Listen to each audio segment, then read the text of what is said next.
I'm Byron. I'm from Colorado, and I'm a volunteer with Samaritan's Purse here in Granbury, Texas.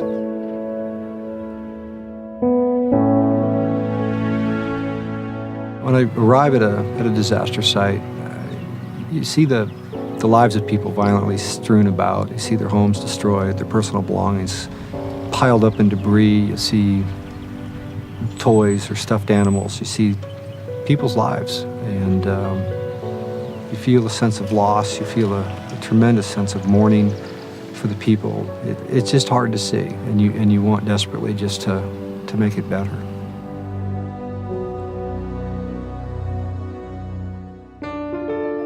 All we can really do to make it better is to love on them. We can't fix the damage. We can't put the house back up. We can't take away the hurt and the pain, but we can share that God loves them, even in the midst of the disaster. He's not forgotten them. He hasn't abandoned them. And the rain falls and the sun shines on the just and the unjust alike. And it's happened.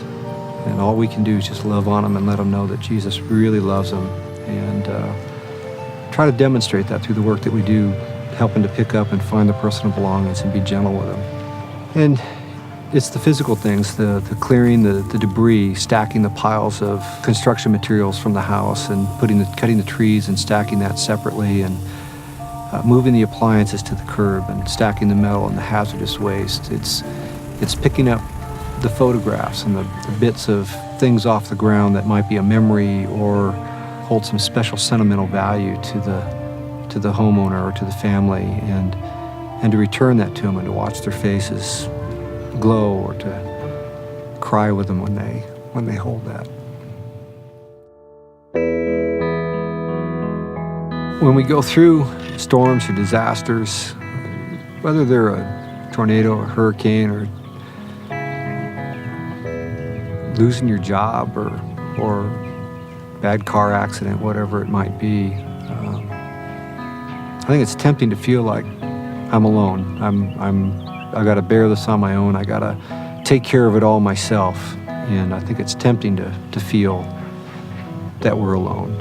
I know that in the past when things have happened, I often feel like maybe I'm alone.